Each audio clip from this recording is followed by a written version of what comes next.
Okay, so this video will cover the different log properties, and there's roughly 3 different properties to deal with in these videos. One is if you have 2 logs that are added together, as long as the base is the same, you can multiply the 2 little parts in parentheses. So this one would become log of 3 times x. All right, the second property is very, very similar. The only difference is if there's a subtract between them.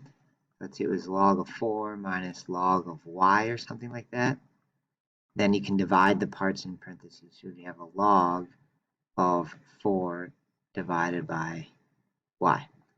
All right, and then the final one is if you have a number in front of the log, so say 4 log of x or something like that, then this 4 can move up and become an exponent in your question. All right, so it becomes log of x to the 4th.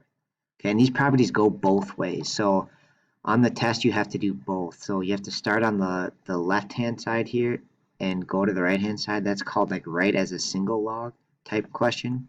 And then you also start on the right-hand side and go this way, which is called expand. All right, so we are on the ones where our goal is to get this to a single log. So we're start on the left here and go to the right.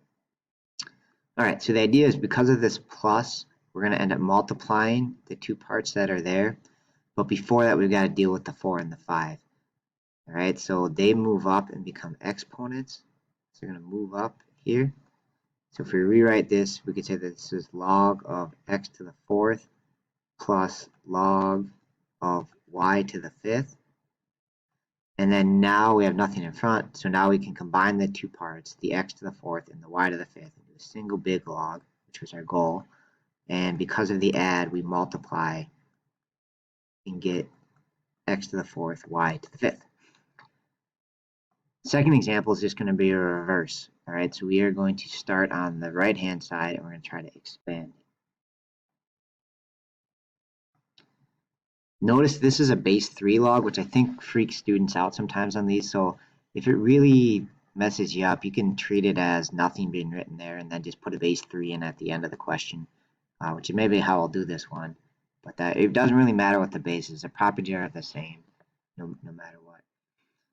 At any rate, so because of the division, we're going to expand this into multiple logs. So we've got 2 parts, an x to the 4th and a y squared. And so we can write them as separate logs. Let's spell it right. So we're going to have log x to the 4th and then a log of y squared. So we separate our 2 parts. And because it's a division between them, subtract goes here.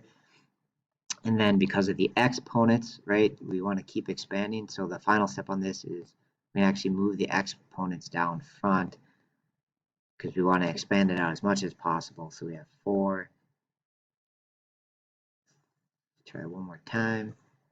4 times log x minus 2 times log y.